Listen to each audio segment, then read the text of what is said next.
Howdy, howdy. We are live on another Friday night, except we're not really live, but we were live in the past tense because this, if it's all working right, is going to be pre-recorded but released like it's live.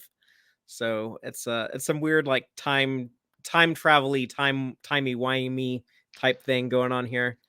It's thematic with the topics of discussion. It is because uh, our present selves in the past recorded an interview with Star Trek Deep Space Nine writer Ethan H. Calk that we will now present in our podcast episode. So we're just going to go ahead and get that show started. Dave, are you ready? Let's do this thing. I'm Fatheree, This is Dave. and this is Tex-Trek.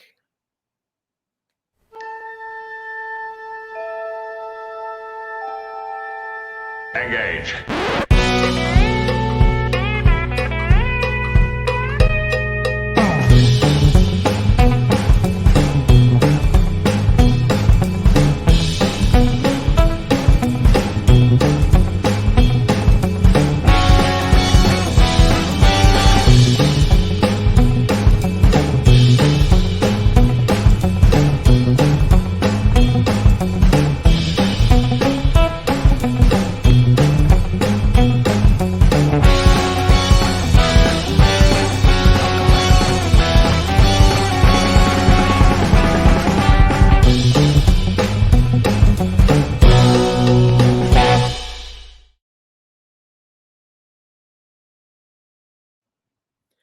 Welcome back aboard the Starship Texas for the 203rd installment of the Tex-Trek podcast, the home of Star Trek fandom from deep in the heart of Texas, where we take a deep look at Star Trek, old and new. And tonight we are talking with a Star Trek writer. We actually have Ethan H. Calk on the show. We've recorded an interview with him. He had the story by credit on a couple of Deep Space Nine episodes, so we're excited to get that chat released out there to the internet masses, where everyone can hear what he had to say. And just real quick before we do that, we do want to give a shout out and say thank you to all of our Patreon supporters. We really appreciate everyone who chips in every month to help us out and keep the show going. So that is Starfleet Boy, Cake is Eternal, Gay Clevin Lundstrom, Crazy Dutchy, Joanne Robertson, and Quark Spar. Also, our anonymous supporters, thank you all so much. Dave and I are having fun doing the monthly episode watch-alongs with our patrons. We got another one coming up. Absolutely. I think August 20th is that's a Saturday, right? Sure. I'll double check on that. But yeah, I think we're gonna do Wage Douge, the three ships episode of Lower Decks, and we're also going to do, as a tribute to Nichelle Nichols, we're going to watch the animated series episode, The Lorelei Signal, where we actually see Uhura take command of the Enterprise. So that'll be an exciting one for me because one of those two, the Lower Decks one, I have not seen, so I'll be watching it for the first time. Yeah, and so I just double checked. That's actually going to be on Saturday. Wait, that's the wrong month. Sorry, We'll get unprepared. there. Yes, August 20th. I shouldn't have Right. doubted myself. So cool. Well, and if you can come in at whatever level you want to help us out, we have some different tiers on the Patreon. But if you join as little as $2 a month, you'll still get invited to all of the episode watch-alongs, and we'll do those over on the Discord server. We've worked out all the kinks, so we'll have these beautifully streamed, crystal clear picture chats. You can join in on your microphone and talk to us as we're watching, or you can type in the text chat and participate that way. And yeah, it should be a lot of fun. We've enjoyed the last couple we've done. Yeah, I think we worked out the kinks and it was a blast. I liked both times, but especially cool last time. People can kind of chat the way they prefer. Like it's a laid back, fun time as we watch and chat and maybe laugh a little bit at some of these episodes sometimes. And also, I will be at Star Trek Las Vegas, and that's coming up real quick in August. And while I'm there, we're also having the premiere of Star Trek Lower Deck Season 3, so we'll be covering that every week. As per usual, our live show on Fridays at 7 p.m. Central, or you can listen to it later wherever you get your podcast. But yeah, we'll be doing our weekly coverage of Lower Decks Season 3. For next week, though, we're hoping to get another Deep Space Nine interview. We're planning on recording an interview with Caitlin Hopkins. She played the Vorta in the Season 5 episode The Ship.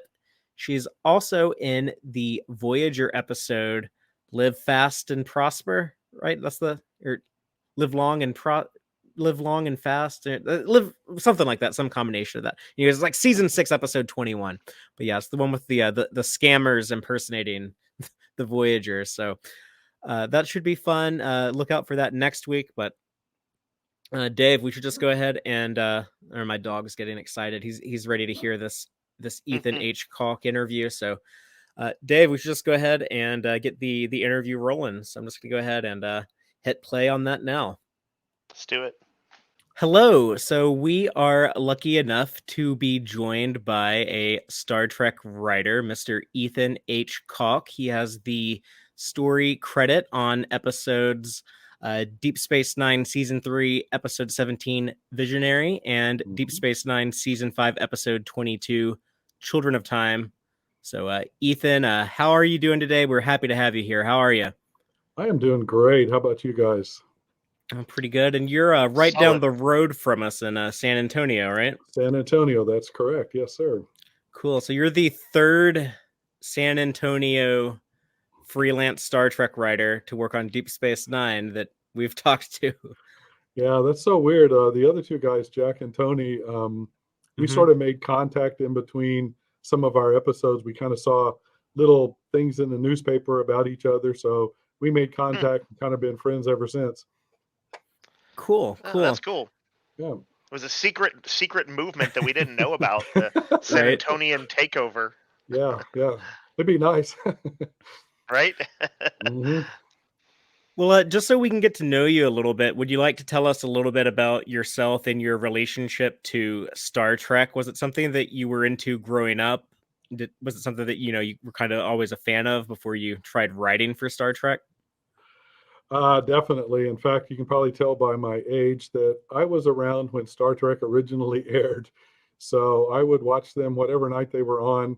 That was my main show. I would be ready for it. And one year I had piano lessons that same night, and I got out just in time to go home and see Star Trek, unless my mother wanted to go to the grocery store. Then I had to miss half of it, and couldn't DVR it back then.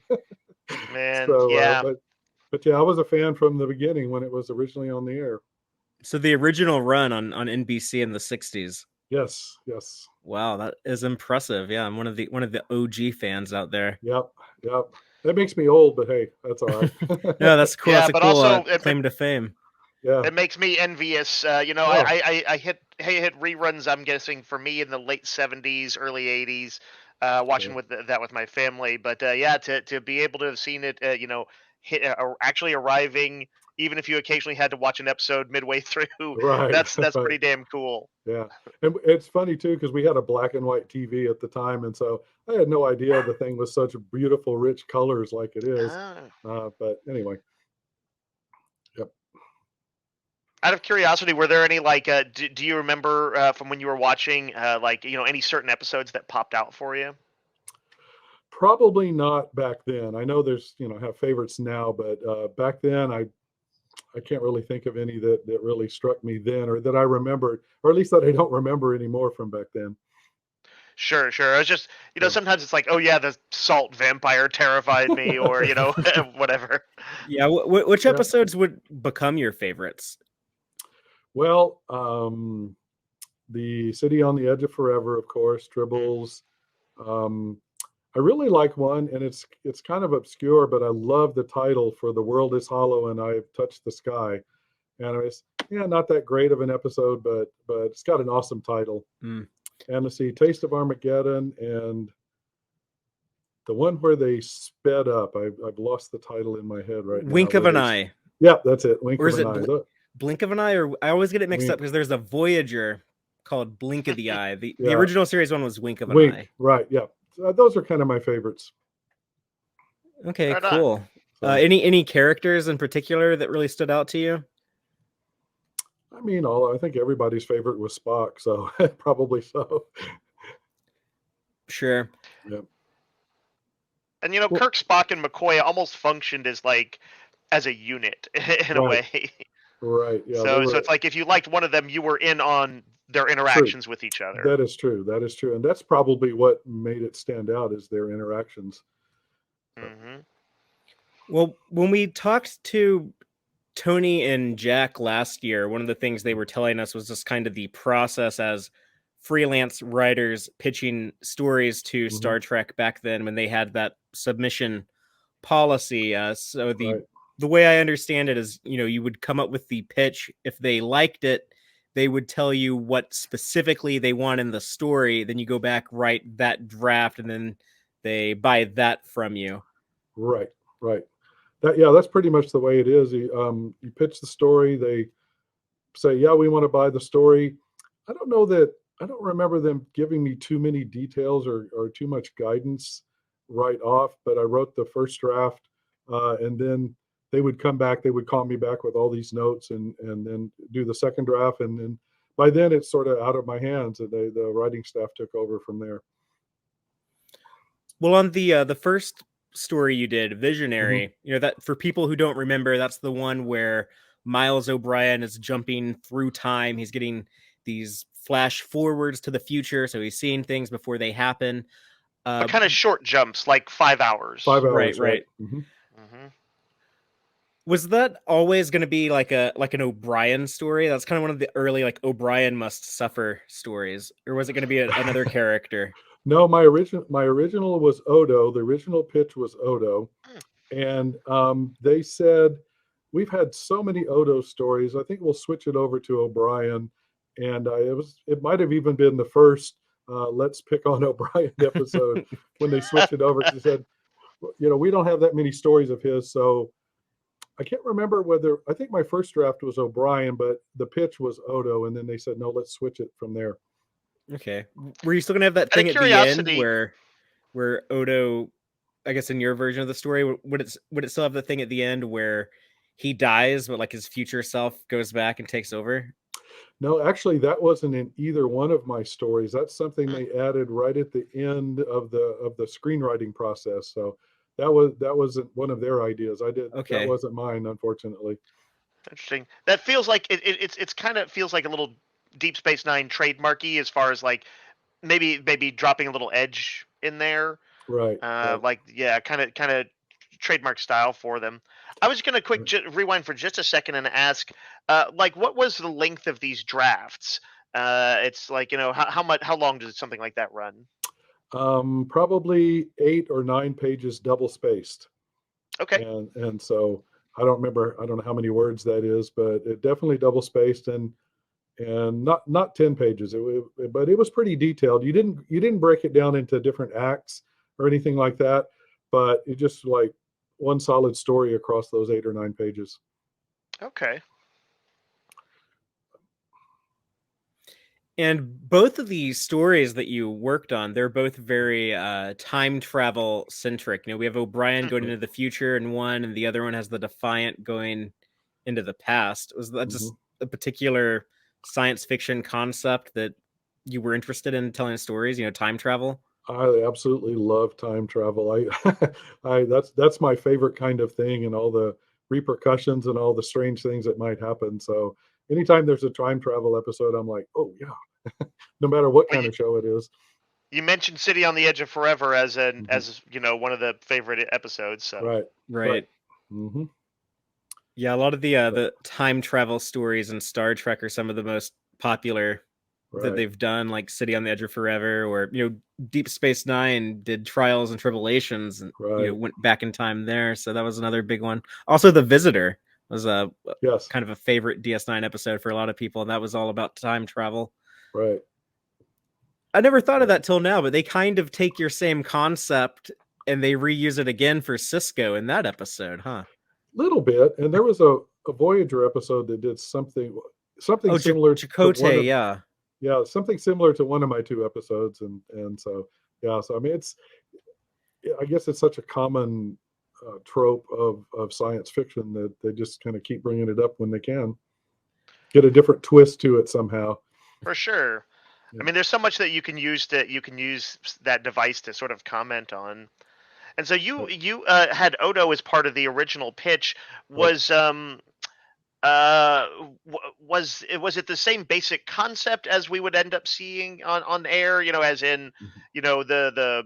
the weird sort of radiation, a singularity. Were the Romulans, were they involved in the original pitch? No, my original pitch and the first draft of the story was Nausicaans because I thought they were such a Mm. cool villain.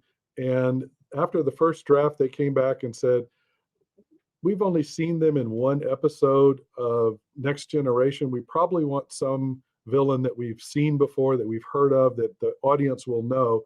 And that's when they said, let's do Romulans and figure out some way to have all that happening. So that was a second draft thing with the Romulans and the Singularity. Was there still a sort of looming threat, like the destruction of the station, or something else, some other dire thing that was getting glimpsed in the future? Yes, yes. In fact, the jumps were pretty close to my story, especially the station blowing up. That one I definitely had in there from the pitch all the way through. Some of the Mhm. other jumps they kind of altered a little bit, but yes, him jumping and what's happening in the jumps and seeing himself, those were in my original pitch and my stories. Do you mind, like, I don't know how easy it is to summarize, but do you mind kind of just summarizing how, like, as it was originally with Odo? Wow. It's Ooh, a okay lot. if you don't have like it all. I was just like, oh, I'd kind of like, if you have any other Yeah, details of, that, or even just details that stick out, yeah. like, oh, there was gonna, Odo was gonna have a confrontation with X, or is it anything else that jumps to Yeah. mind? Um, Not really. I have misplaced electronically my story somewhere, and I have not been able to find it. I know it's probably on a flash drive that's 20 years old somewhere in my house, but That's um, that's perfectly cool. That's perfectly cool because we as but much want to know about the experience of, I think, pitching and all of that right, stuff, as we right. do the story in So question. it was. Just to say, like, what was your if I may, what was Mhm. your feeling when you or you submitted something, and who contacted you? Okay, so I really submitted my first script to Next Generation. I had heard, like you probably heard before, that they took submissions from outside people. So about Mhm. the fourth season or so, I started working on a couple of scripts and didn't really do much of anything until I heard that the seventh season was going to be the last one. And I thought, man, I better get with it. So I took one of the ideas, I finished up the script, I sent it in, didn't hear anything, didn't hear anything. I thought, well, nothing's going to happen. And I think it was about 4 months later, I got a phone call just out of the blue, and it was somebody from Deep Space Nine. I'm going, why would they be calling me? And they Uh-huh. they said, well, we have your script from Next Generation, and we can't use it for that, and we can't really use the script for Deep Space Nine, but we liked it enough that we'd like to invite you to come pitch some other stories. And so that's kind of how that was. And I found out later that my script got to Next Generation about a week before they stopped taking them toward the end of the Oh, seventh season. So I oh man. just made it in time. Well, So can you tell us anything about that story, your Next Generation story? Do you remember the details on that one? yes, that one was it was a Beverly Crusher story, and she had gone to a planet on an away mission, came back to the ship, and then went to another planet on another away mission. And somehow the transporter didn't filter out some kind of biological entity. And when she went to the second planet, she caused an entire species on that planet to go extinct. And it was all the repercussion, what she had to go through, and the emotions she had to go through because she's a doctor, and then she caused a whole species to Oh die wow. out. And so that Was that was pretty much that was the was gist of the story. was it a humanoid species, or No, it was something a little more alien? it was a fuzzy little cute creature. So it was, Oh yeah. no. So Well, yeah, a fan of Trouble with Tribbles, but you're like, let's add some edge to this. Right. That would have been kind of dark. Yeah. Yeah. And so she wanted to quit Starfleet, and then Picard convinced her not to in the end. And so that was that story. That was that script. Very Well, cool. Like this sounds like even though obviously not few people made it in, and ultimately you did.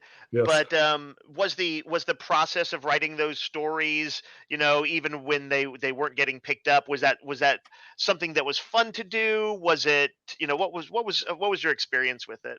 I loved writing. I've loved writing a long, long time, and I really, that script to Next Generation was really the first one I'd ever written. So I guess I lucked out on that. But yeah, writing the stories, coming up with weird ideas or different ideas to pitch. Yeah, that's something I really enjoyed. Right on. Um, When you were pitching stories for Deep Space Nine, did you have the Children of Time story pitched at the same time as Visionary, or is that something that you came up with later? that was something a lot later. I pitched. I can't remember the year now, but I pitched Visionary. That was my very first pitch, and I didn't know at the time that I could pitch by phone. So I got a flight out there, and I went and pitched in person. And I had, I think, 5 ideas that particular time. And it was Renee Echevarria, one of the consulting producers. And I went into his huge office. And I think it was the office they used to break down the stories, because there's those big whiteboards behind, and they had all different colored writing all over it. They were breaking down a story, and sat at his table. He had this humongous chunk of oak or whatever top. I mean, it was huge. It's like 6 feet across. And I sat across from there, and I was so nervous because I'd never done anything like that before. And well, that sounds like an intimidating table alone. It is. It is. And here's this guy whose episodes from Next Generation that I really liked, and so I just started pitching the first idea, and he's okay. What else? And I'm going, oh crap, this is not going to work out. And I pitched the second idea, and he goes, okay, got anything else? And the pitch Visionary, and he just sits there, and it's like, what's happening? He goes, Oh, wow. I'm thinking. And I go, okay. And he waits a little longer, and he goes, that's really cool. And I went, oh my God, really? And so he said, yeah, I really like that. And so I said, wow, that's awesome. I said, what usually happens? Now I said, well, usually it's no. I said, but this one I really like. I'm going to pass it on to the writing staff. And then I pitched the other one or two, and he kind of went, yeah, okay. He said, but I'm going to take that Visionary one. I don't even remember whether that was the title at the time, but I'm going to take that one to the writing staff. And so I left the office, and I was like, wow, that's just really cool. And came on home, and nothing. Month went by, 2 months went by, and I went, guess they didn't like it. And so I think it was almost exactly 4 months to the day I pitched. Here I get this call, and they said, hey, congratulations, we're going to buy your story. And so, and that's kind of how it went. Sort of big ups and downs. It sounds like. A lot of waiting, and a lot of self-doubt, thinking, oh, they're not going to like it. They don't like it. And so, yeah, it's too bad the turnaround time isn't a little bit faster, if only for your sake of mind, right, or your peace of mind, rather. Right. After that ahead, after that initial pitch session that you had, how many times did you? Well, you said you didn't go back. You did all the other ones over the phone, right? I did go back a second time. Oh, okay. I pitched in person a second time, and that one didn't sell anything. And that's kind of when I thought, okay, well, maybe I could do this on the phone. And I pitched Children of Time over the phone. I did pitch once to Deep Space Nine and Voyager in person later, but I think I went out for a day and watched them shoot Children of Time, and got to be on the set for an entire day. So I think I pitched while I was there, but again, nothing happened with those sessions at all. We should So- come back to that being on the set on Children of Time Okay, in a sure, minute, because that sure. sounds interesting. Yeah, that is really cool. I mean, I guess that was the Defiant set, because I don't think they're at the station at all in that episode. Oh, that's Yes, true. it was the Defiant set, and it was the village. They had built that entire village on the soundstage, and so I watched them shoot a bunch of stuff there in that village, and Oh, wow. and then yeah, there was one little Was the set village? Was that a real village? no, I mean they built. I mean it was huge. It took up the entire soundstage pretty much. Yeah, in my It's memory, yeah, it's rather elaborate if to have Mhm. constructed from the ground up. Yes, it was, and it took up probably 3/4 of the soundstage, and I think their cave sets, their standing cave sets were over in one corner. Hmm. But yeah, that studio, that particular one was absolutely full of that set, and I mean it went 2 stories up in places as well. It was. Hmm. I walked in and went, oh my goodness, they spent all this money on my idea. I mean, that's cool. Yeah, That's fun to kind of just have that sense that that they could fulfill some of the scope of the story on that right, level. right, right. No, not many people get that shot. So I know, I know. I feel very lucky for all that, fortunate. Do you remember if you came up with that title, Children of Time, or was that something that the I writers came up with? I do think that was. I think my original title was Descendants, Okay. and Children of Time probably came later. I think that was mine. Now that story I could go find and see if my second draft has that on there, but now you made me doubt myself. I'm not 100% sure. Well, well, I know. Descendants would obviously be a fit for it as well. Yep. Yeah, of that's course. equally applicable. Yep, yep. I know that with that story, they kind of combined your idea with the Kira Odo love story that they wanted to Yes. tell. Right, right. So I'm guessing it was pretty different than what your original concept was. Can you tell us what But would have been different, or what well, you had that originally? right. Well, that part wasn't in there at all. That part wasn't in my story. It was the whole, what do we do? How do we get away? Do we save ourselves and doom them all to oblivion, or do we sacrifice ourselves so they can live? That was all my part. The other guy who's got the story credit, he pitched a totally separate story, and they liked it. What I heard, they liked it, but they didn't know what to do with it. And then when they heard mine, they went, "Oh, we'll mesh that together because we can get this romance sort of going with this older Odo that's been around all this time and been and so that was the writing staff meshed those two together. You And so got your Odo story whether you wanted it or not. right, that's right. Yep. So, but yeah, The it's a so the initial sort of crash and sort of the moral dilemma of it that really informs the whole episode. right. That was sort of baked into the original Absolutely, yep, treatment. yep. That was the whole pitch in the first couple of drafts, right? And so what they how they meshed that other part in, because they had sort of set up some stuff ahead of time in the previous episodes. I think they were leading to that, so I think they just saw this as an opportunity to kind of step it up a little bit Yeah, and, it worked pretty put it well by having basically a mature, 200-year-old older Odo. It made sense to that he would maybe have the, a little bit more wisdom or self-insight right, to push it forward. So it fit in there. But there's the right, episode has so much going on anyway. If I had sort of a minor complaint about the final version, is that there's a lot happening. It's just right, a lot of directions Right. at once, and your plot, I think, provided plenty of meat for the story alone. right, right. I mean, it seemed to work. They liked it and they bought it and they decided to produce it. But I guess it was just an opportunity to get this other little B story in. Well, How that's did you an feel episode about well, go ahead, Father.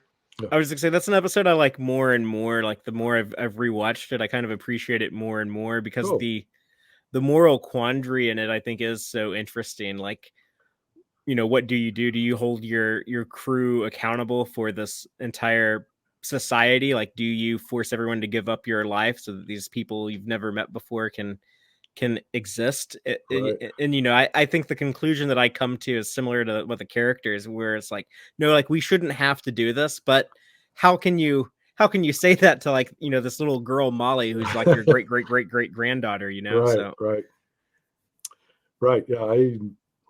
Yeah, I know it was that. I think that's probably part of what sold it. I mean, the time travel stuff was unique. I think nobody had ever done that before, but that particular way where they go back and see their Yeah, that's a perfect mistakes. example of finding a variant on time travel themes that's really quite different from anything I Mhm. can think of. Right. So I guess both of those, the moral quandary and the little bit of unique time travel, is what sold it. Did Yeah. was your original treatment, that include the reveal that like that they did that a choice had to be made, it was kind of one or the other, and did it have the, I guess, not twist ending, what would you call it, fathery, but they in which somebody ensures that they survive? Was that part of that? In this case, it was, I guess, Odo, older Odo. Right. Right. Changed that. I think my original pitch, I left it open. I kind Hmm, of went, they could do either or, and I was going to kind of leave it up to them because some of the pitches I had done before, they seemed a little interested in something where you're not really sure. You don't set out exactly how it ends. There's kind of a gray area there, what to do, right. and so I kind of left that open. I I don't. imagine that's something that they would really appreciate, in the right. sense that, like, the staff writers, of giving them the leeway to, fold in a few plot points that they need to, or Mhm. hit a tonal style that they've been wanting to for the season, or. Right. You give them options. Exactly, Hmm. exactly. I think I pitched one that could go 3 different ways at one time. Oh, wow. It didn't sell, but and maybe they thought I hadn't worked it out because I gave them 3 options. I don't know. But yeah, and I don't recall where I mean, obviously the older Odo and changing that came in from the writing staff, since that's the part from the other guy's story they added. So Hmm. maybe they thought, "Ooh, this is how we'll do it. Our crew will be blameless pretty much because it was old Odo, and that way Right. nobody has to take that blame for wiping them out." It struck me that, it's because you mentioned, City on the Edge of Forever. Mhm. Are you familiar with, like, Harlan Ellison's original script for that? I don't. I've heard of it. I don't know that I've read it or seen it.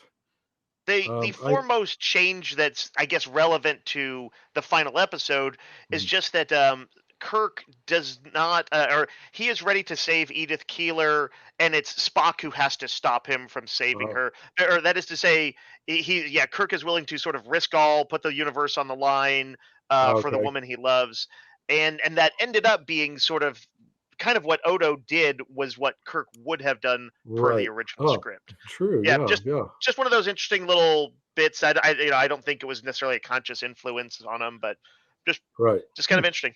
Yeah, it is. It is. So did you have the older Odo in your pitch at all, or was that not even something that you were thinking of, that he would be the character who would survive that long?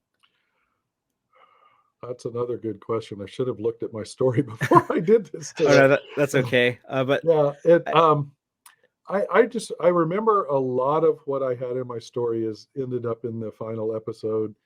Um, some of the exact details, I'm not 100% sure.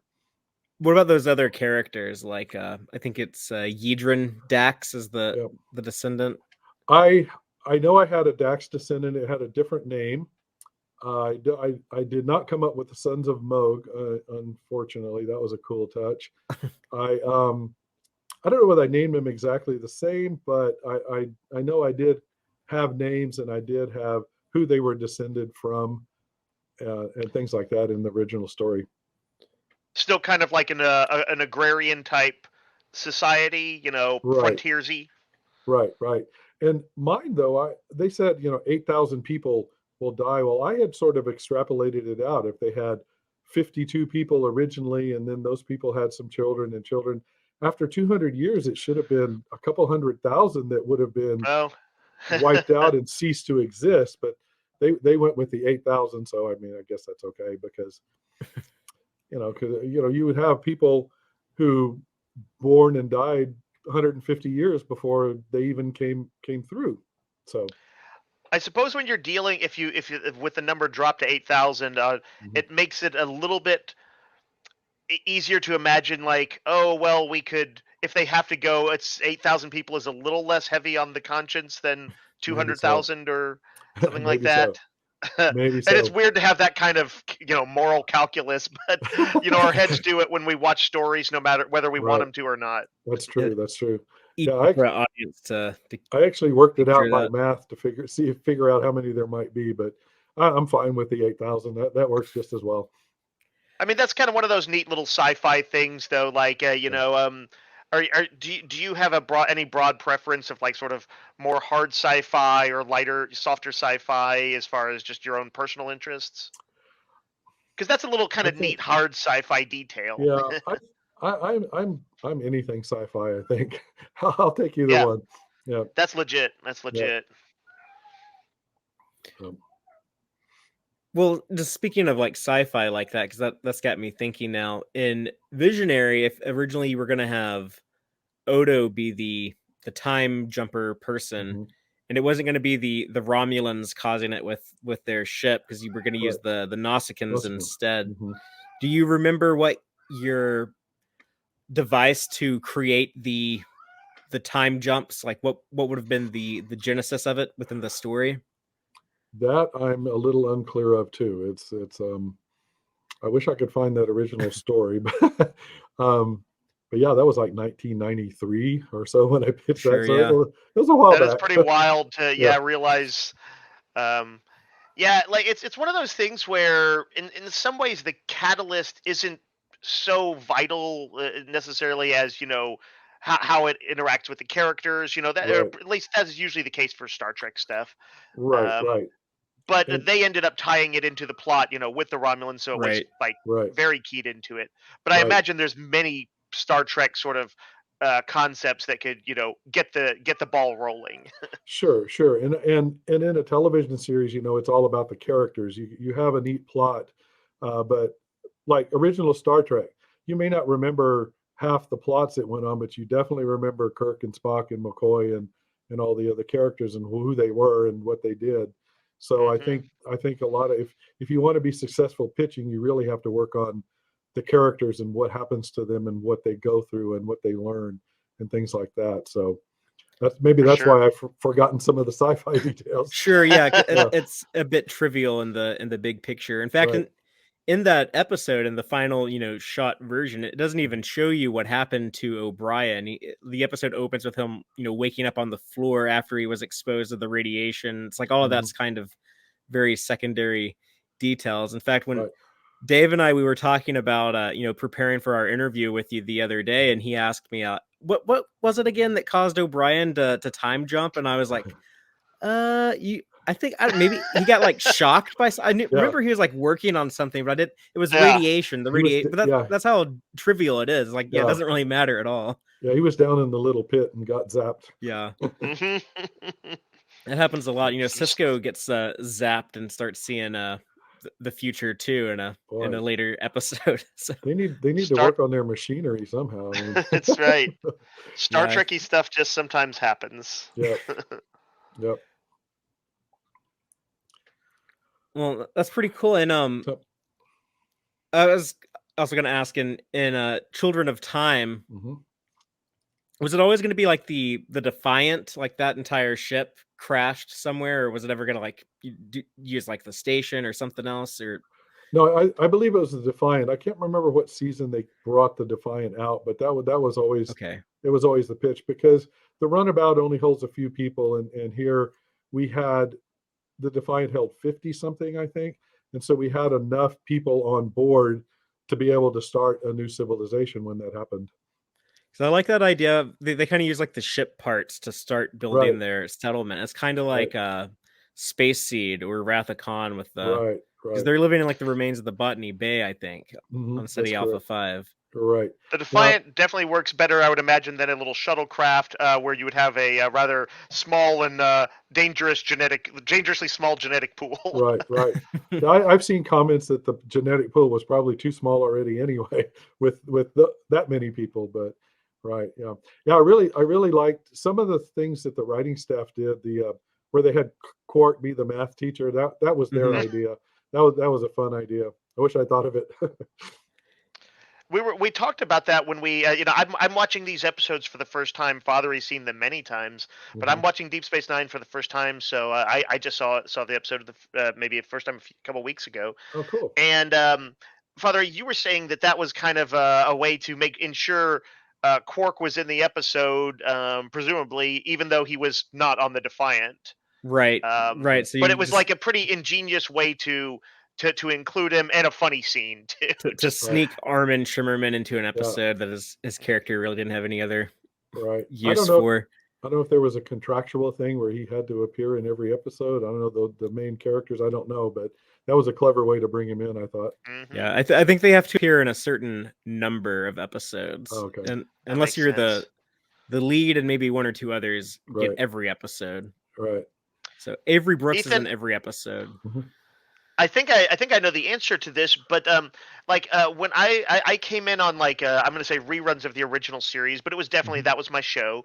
And so when Next Generation started, I ended up having a little bit of a love-hate relationship with it, and I've been catching up on Trek and stuff over the decades since, and and Mhm. and I kind of renewed my love for it, maybe just in the last 10 to 15 years. Mhm. Um, as an original series fan, what was your just kind of quick take on each iteration, starting with Next Generation? Next Generation, I think, took a little while to catch your attention or kind of get you into it. But once it was going in the middle of the first season or maybe second or whatever, and I know it really took off in the third season, then Hmm. then Right. you were kind of hooked. Deep Space Nine, I really liked from the beginning, even though it's probably not what Gene Roddenberry would have ever liked. But I really liked that. Voyager was Voyager was okay. I mean, I liked Voyager. Um, I know more of those actors, the Voyager actors, from some other projects than I do any others. Um, Enterprise, I think Enterprise was kind of hard because everything they were going, oh my God, what is that? A Klingon, and the whole audience knows, of course that's a Klingon, you know. And so I think that's what hindered that a little bit because A little the too audience, prequely. yeah, the audience knows everything, and you kind of don't want the audience to know more than your main characters, and that happened all the time there, I think. So, or most of the time, you don't want the audience to know more than your main characters, Right. and so I think that's what happened there. So that was kind of. But I mean, I watched them all. I like them all. Yeah, right on. And you were talking about you were pitching for DS9 and Voyager Mhm. both. So did you have like some Voyager stories that you remember that you can tell us about? Um, I had I had a couple that almost sold. I had a couple that the writers were interested in. They brought them back to the staff, but they never sold. One of them was some weird nebula that they went through, and somehow their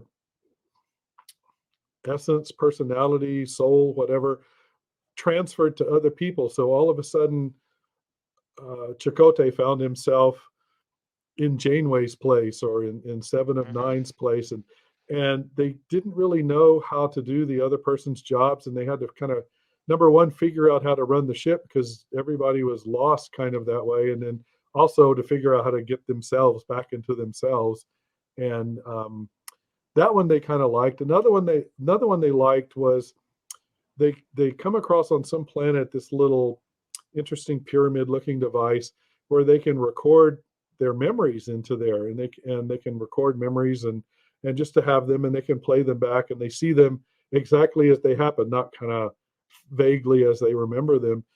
Hmm. And then a couple of characters run across some bad memories, and they just decide, I don't want to see that ever again, and they pull that little piece off the pyramid, and then it's like it never happened in their mind. Somehow it was connected, Mm. and so it starts changing the crew who's doing this, but it's not changing them for the better because the whole concept was the bad things that happen to you make you as much of a person as the good things. And so some character didn't want to do that, and they started realizing that, hey, something's going on. So they tracked it down and figured out how to get the memories back out of the little pyramid pieces, and then everything's back to normal. So those were the two that they That's a liked. cool premise. Those were the two. Thank you. Those were the two they liked, I think, the most, but again, didn't sell. I feel like that first one you were describing sounds like the kind of thing that I wish that that had been made, because I feel like that's an actor's kind of like one of those really fun actors episodes Right. to really let people play against type. Right. Right. Right. It'd be like a Freaky Friday thing, Yeah, right? Where exactly. A you'd Freaky have Friday with like 9 people instead of 2. sure, yeah. Yeah. I didn't And I really don't. watch that sci-fi show Farscape, but Mm. like one of the 2 or 3 episodes I caught, I think they did that on that show one time where Oh, people okay. were I have switched yeah, I bodies. have some vague sense of having seen it, and like there's ideas out there that touch on that kind of stuff. But yeah, Mhm. I wish that had happened. No. The other one, the idea of the sort of like selectively editing your memories, Mhm. is I know that the if you've ever seen the movie Eternal Sunshine of the Spotless Mind, Okay. Yep. that is kind of, I guess I'd say that's part of what happens. Okay. It's for people in that case specifically trying to put behind like traumatic romantic memories behind them, Right. and Right. deciding whether they that makes their life better or not to have lose that pain. But Right. it has, I guess I'd say broadly, a similar conclusion to what you're talking about, Mhm. which is like it's almost like what is it? Kirk says in he needs his angst, and Yeah. is that Right. is that yeah, it's Yeah. part of So who he is. right. Yeah, Right. that's Star Trek 5. I need my pain. I need Yeah, my I pain. don't quote Star Trek 5 too often, but there it is. There it is. Yeah.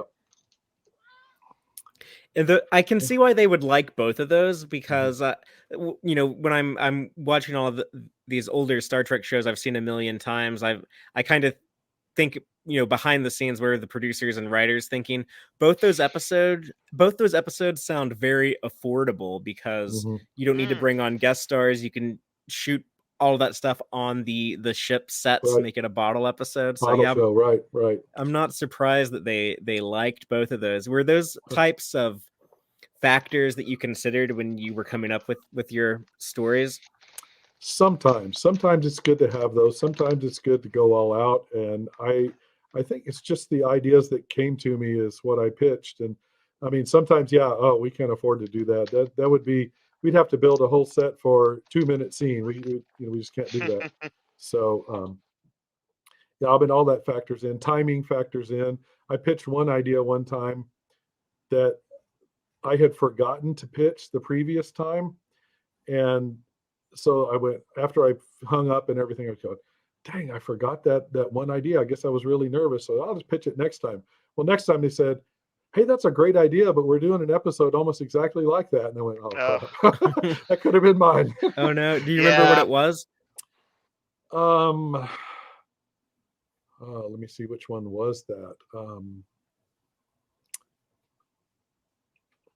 There was one where Cisco and Jake were transporting somewhere, and instead of getting to where they were going, they were transported to some other place where they were kind of kept captive and forced to be soldiers for this radical group or something. And I think I don't know if that's the part that they were going to do, but it turns out the pitch was that they altered time somehow, and all of the weeks that they were there took place in the little 7 milliseconds it took while you changed from energy to matter and back.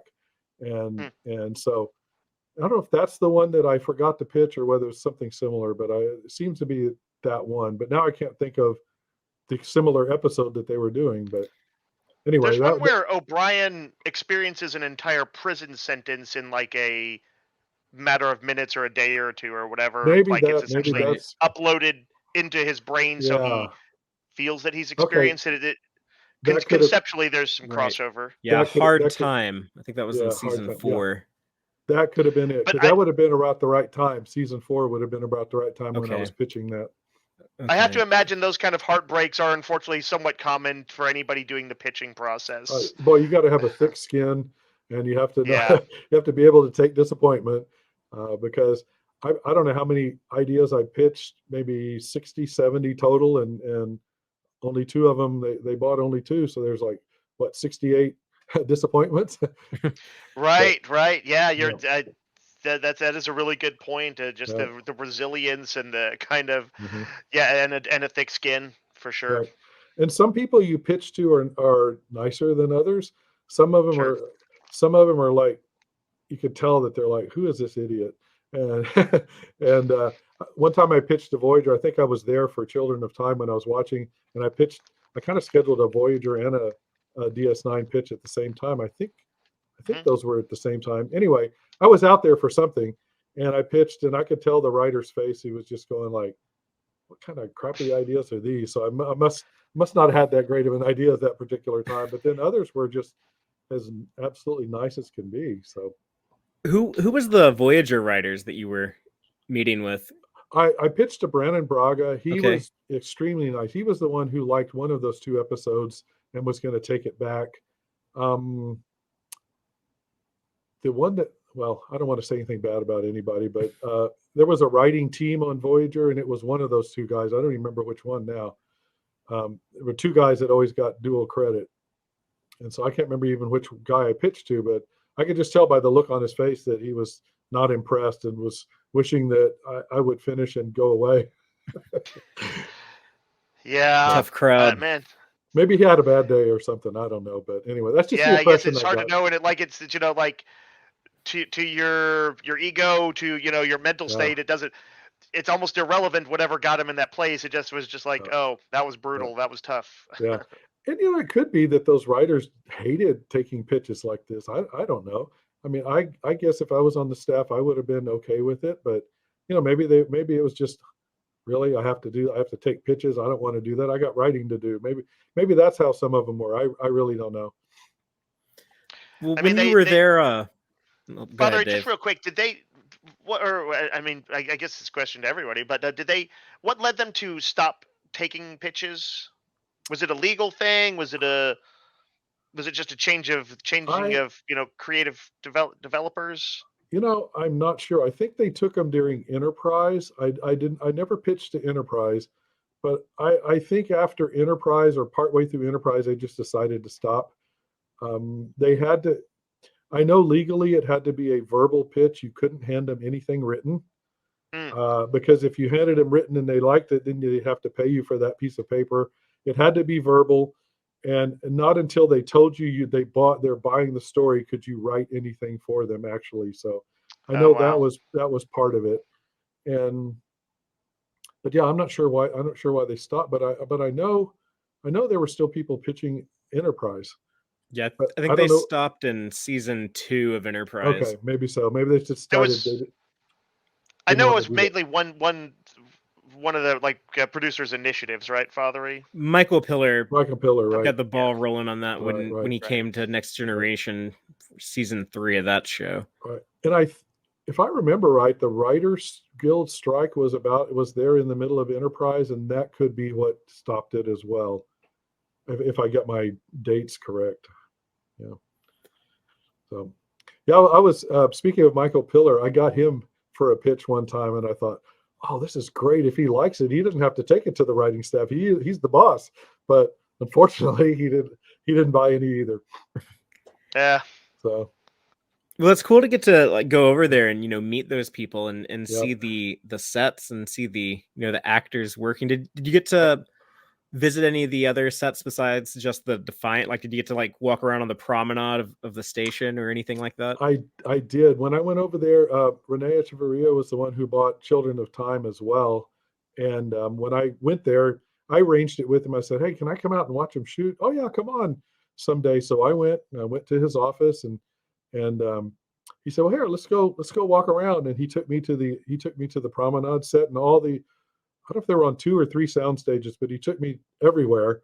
And he said, "You're not supposed to have a camera, but do you have a camera?" And I went, "Yeah." I said, "Here, I'll take your picture on the set." And he took a couple pictures, and it was really cool because some of the kids who were shooting that day were in Quark's bar doing homework with the tutor while they weren't needed on the set. And so here we're walking all through the promenade. We go into Quark's bar, and there's 3 kids and a tutor doing homework. The little kids from Children of Time, Yes, like the kids from literally Children of Oh, the literal children of Children of Yes. Time. Children of Time were doing homework in Quark's bar. That is so And so, cool. yeah, I'm that so was kinda jealous fun. of that. Yeah, Yeah, I Father, I know love that's one of your that dreams set. is the yeah, station.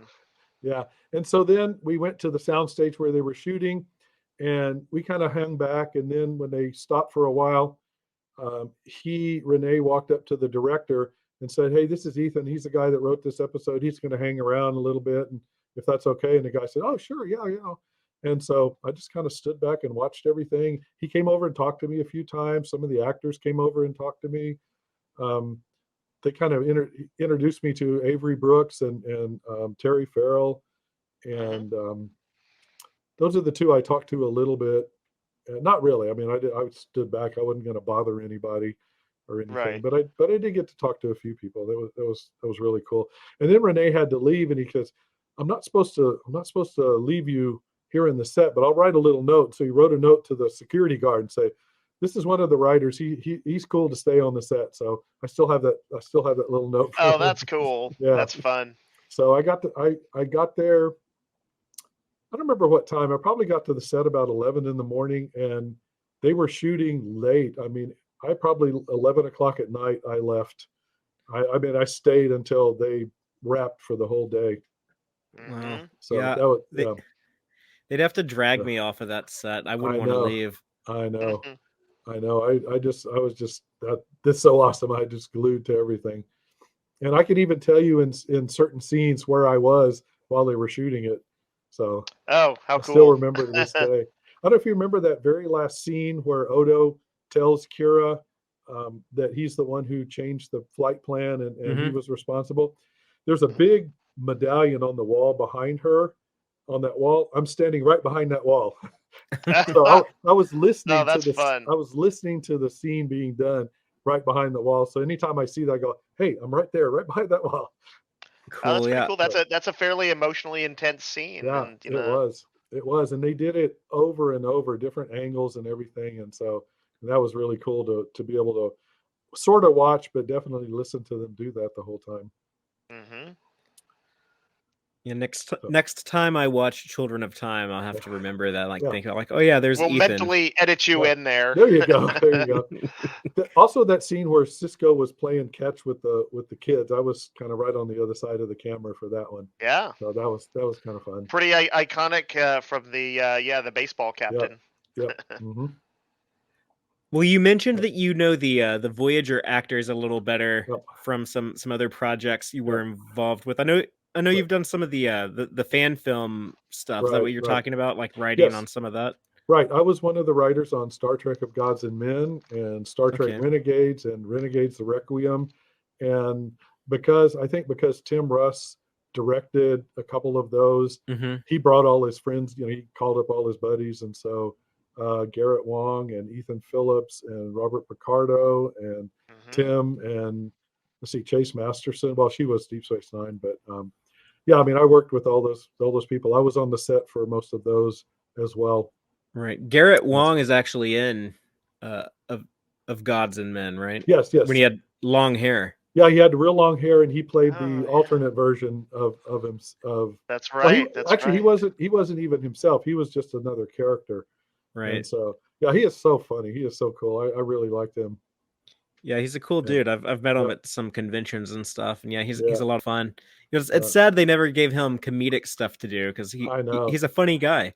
Oh yeah, it really was. A lot of the bloopers. If you see some of the bloopers from of Gods and Men, he's in quite a few of those. Nice. Yeah, and I really like Gary Graham. I mean, he was guest stars and he was Soval in Enterprise, but he Hmm. was one of the main characters in of Gods and Men, and he's really cool to work with. He's a fun guy.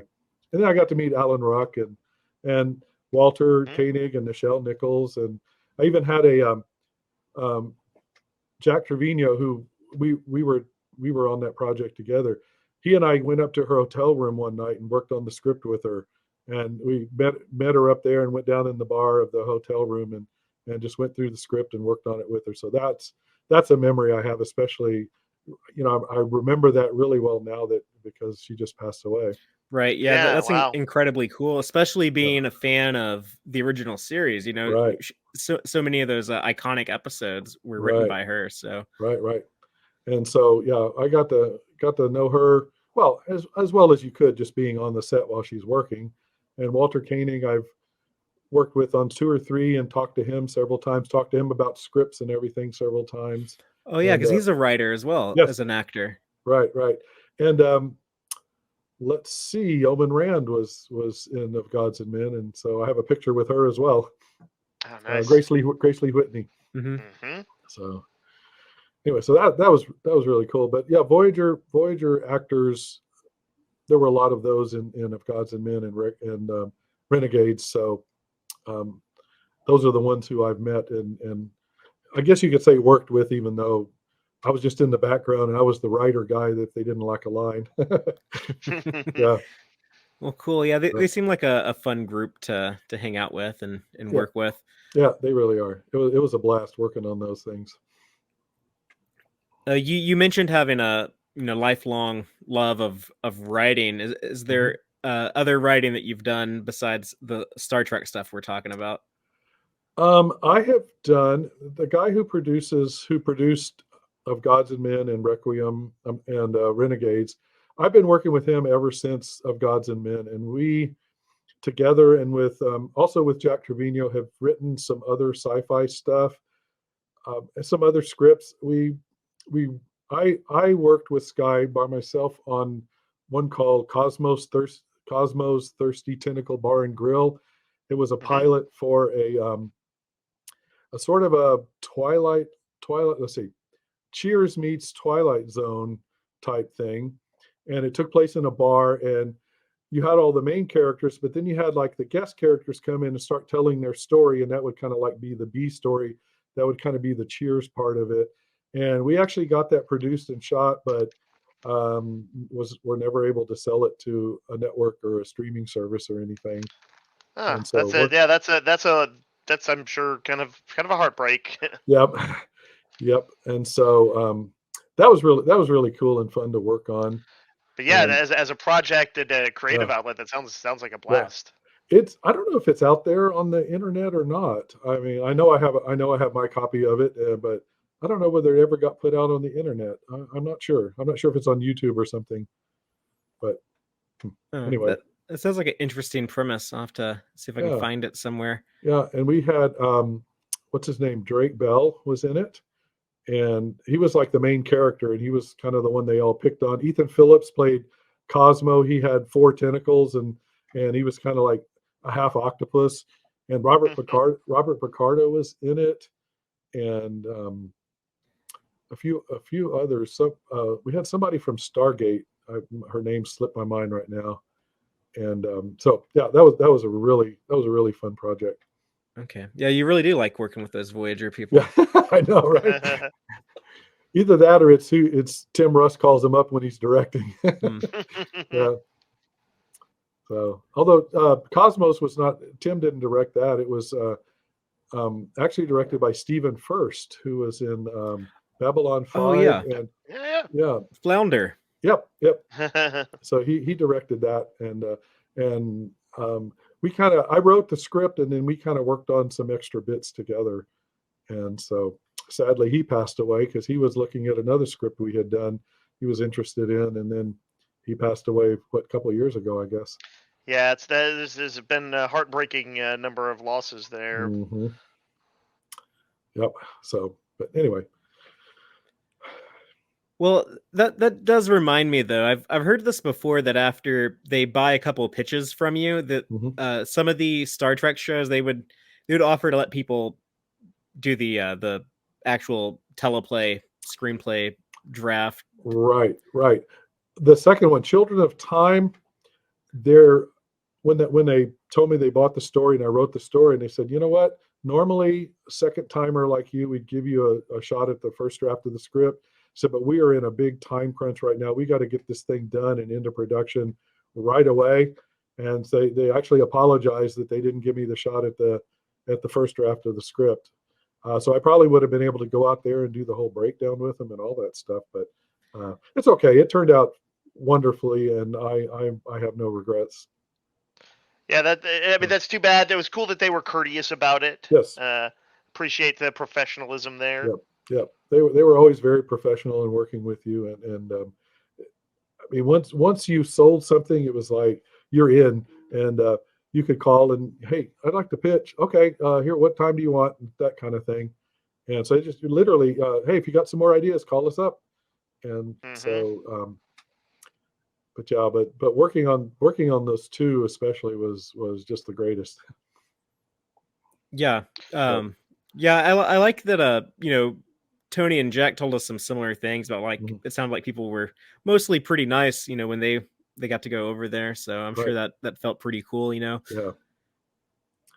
yeah, it really was. Yeah, and you get it. You have that place in Trek history of like not only having just been able to step into those, but like Right.